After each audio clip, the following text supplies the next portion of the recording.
takes power? What happens when she won't back down?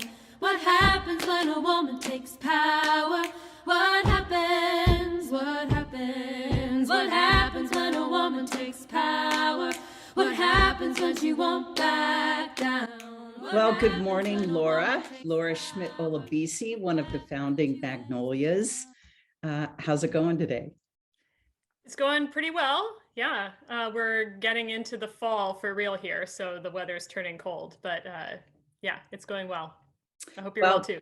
We're also coming into COP26, which starts tomorrow, I believe. It's the Conference of the Parties, for those who don't know what COP stands for. And I think it encompasses close to 200 nations that signed on to the UN Treaty for Climate Change, gosh, close to 20 years or 30 years ago now, right? Yep, exactly. Yeah, 26 being the 26th, yeah. Well, that's true. There we go. Yeah. Math. And Laura, a lot of your work is really focused on climate. Can you just share a little bit about your story, how you got engaged with climate? Sure, yeah. So I always wanted to be a scientist since I was a little girl. And one of my role models was my grandfather, who was a physicist. So when I went into college, I thought I wanted to study physics. But I think my sophomore or junior year of college, I took an environmental studies course, and it really kind of blew my mind wide open in terms of understanding that the main problems that humankind is facing back then in the late 90s, dating myself, were environmental, and that we really need scientists and policymakers and activists and thinkers of all kinds to be working on environmental problems. And that really convinced me. We talked about climate change in that course, more than 20 years ago now. So that's where I kind of changed my trajectory, and I majored in environmental science in college, and then I went abroad for a year and lived in the Philippines and really got that kind of international perspective on the challenges facing other countries in terms of both development and environment. And then I decided to go on and get my PhD in it. So I'm an ecologist, to be clear. I'm not, an atmospheric scientist or a, climate scientist per se, but I've worked with how climate change has impacted ecological and human communities throughout most of my career. And right now I focus mainly on food and agricultural systems. And you're a contributing author to the IPCC reports, the Intergovernmental Panel on Climate Change. What does that entail?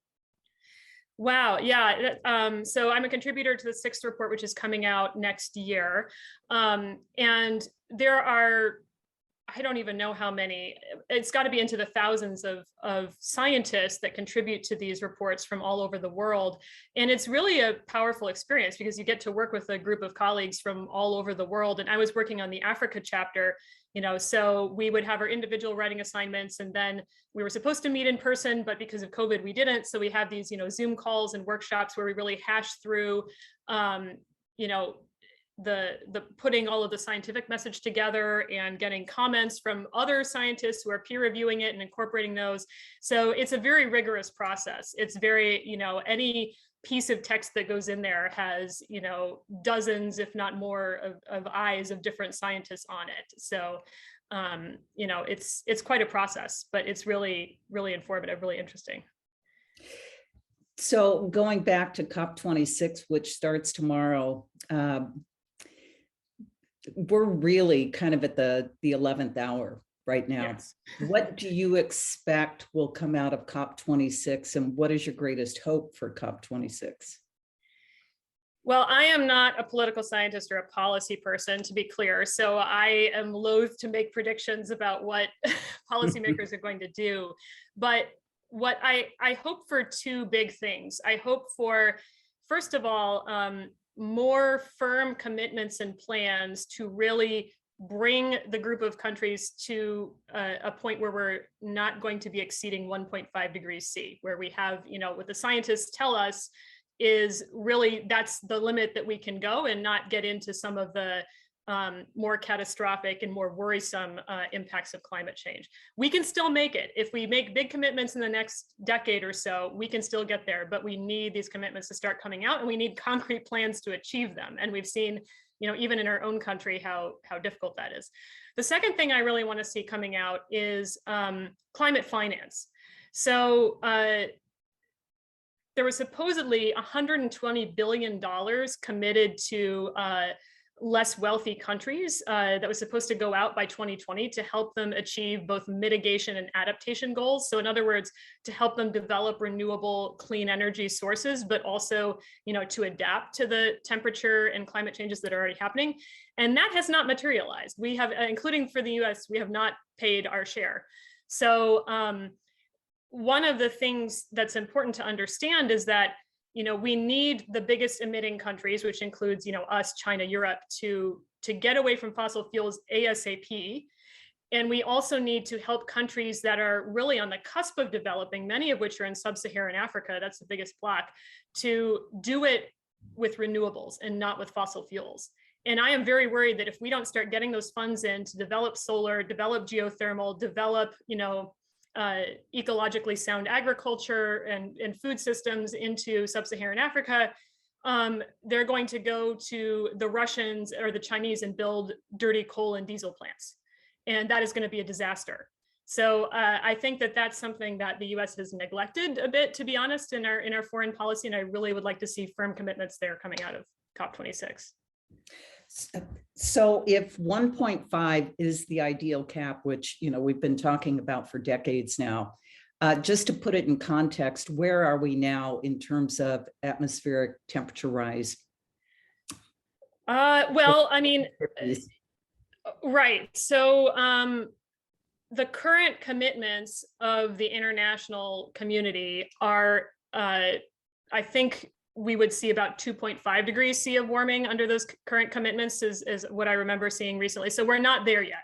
We have not made those firm plans yet, and that needs to happen. And basically, I mean, there's all this talk and stuff about carbon capture and storage and, reforestation. All of that is great, but the bottom line is we have to stop burning fossil fuels and transition our system to renewables. Like, that is the bottom line. Everything else can be part of that solution and come in, but without that, nothing doing. So right.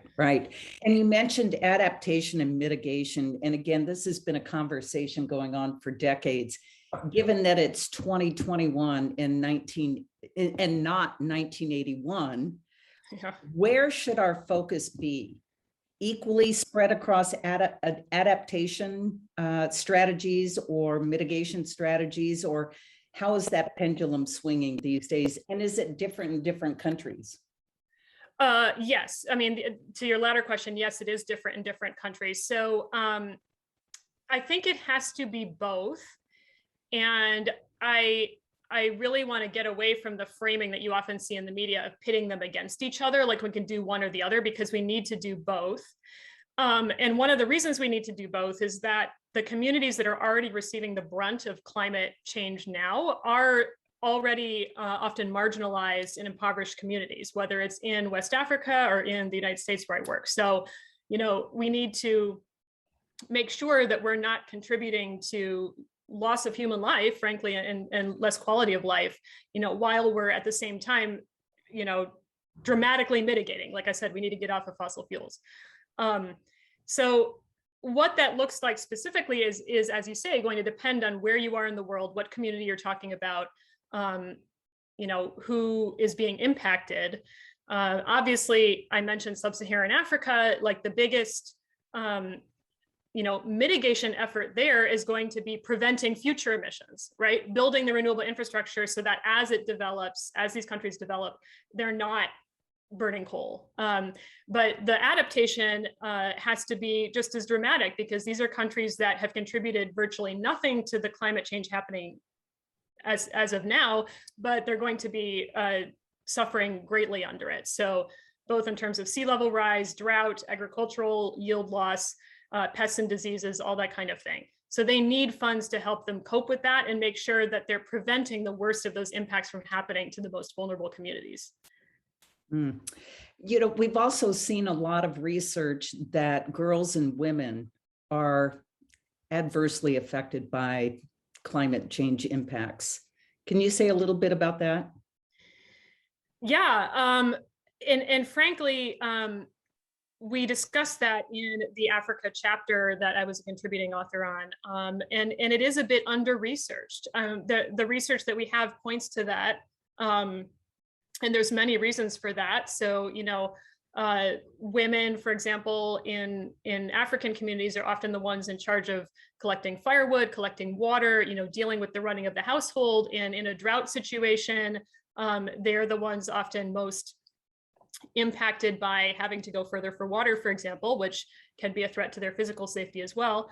But there are other things too, that the systems that are currently rolling out solutions exacerbate it, right? So there's been some data that agricultural extension services and interventions that are intended to help agricultural communities are predominantly oriented towards men. So they're not taking into account the needs of women who are often doing some of the more gardening and cultivation that's for the family's nutrition, for the family's finances.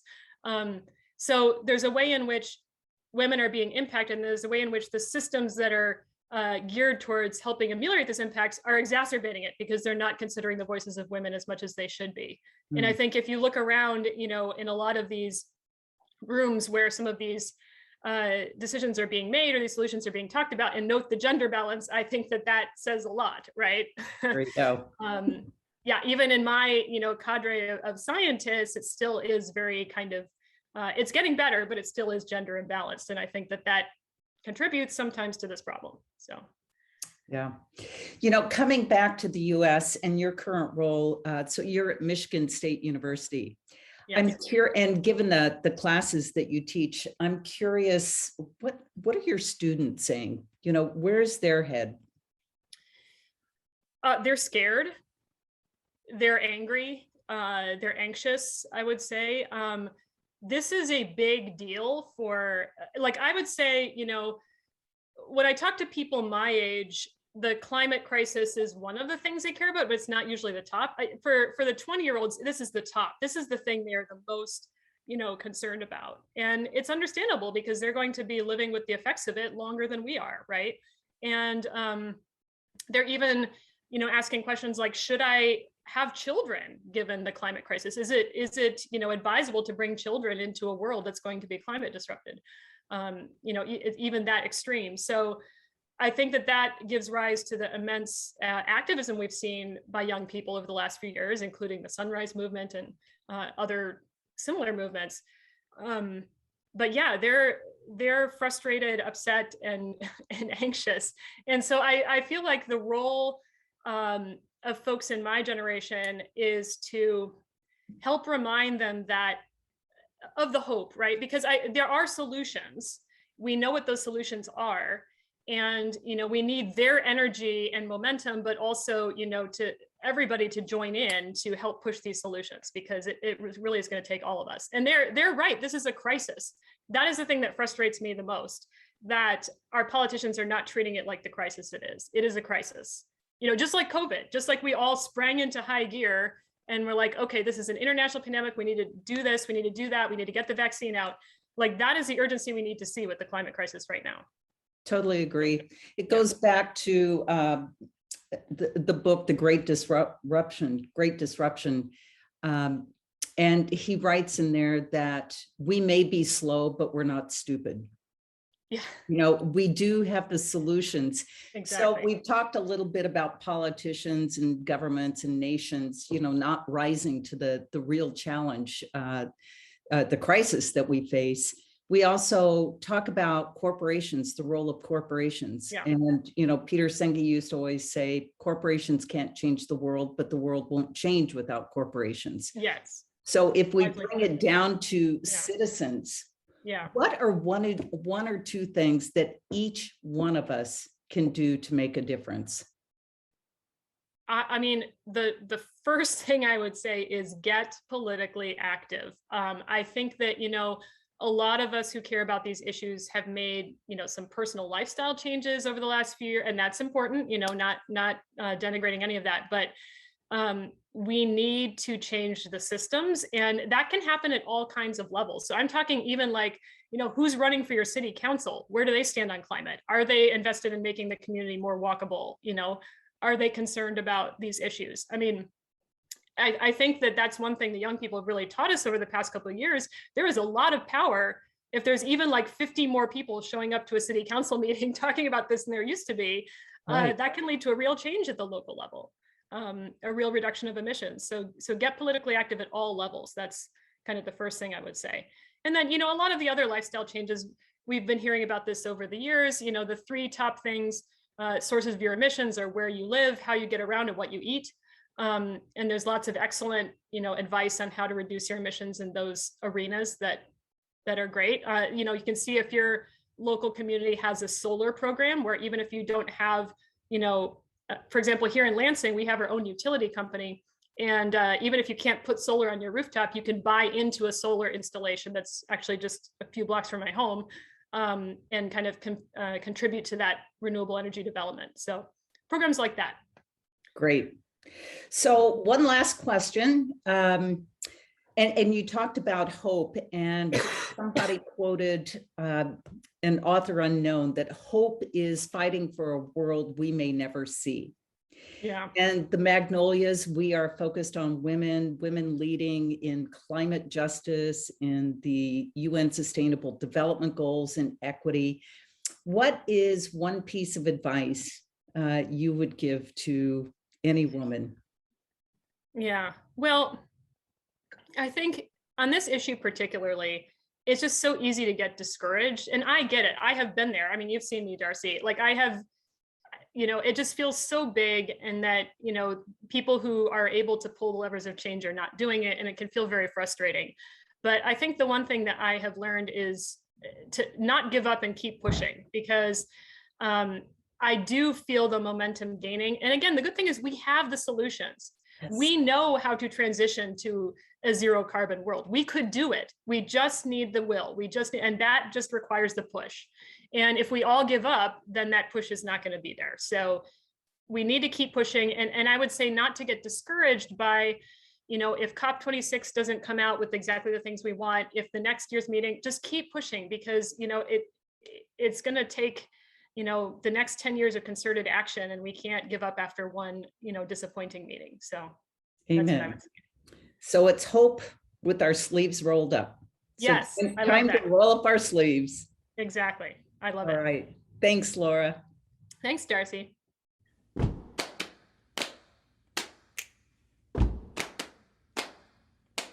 What happens when a woman takes power? What happens when she won't back down? What happens when a woman takes power? What happens?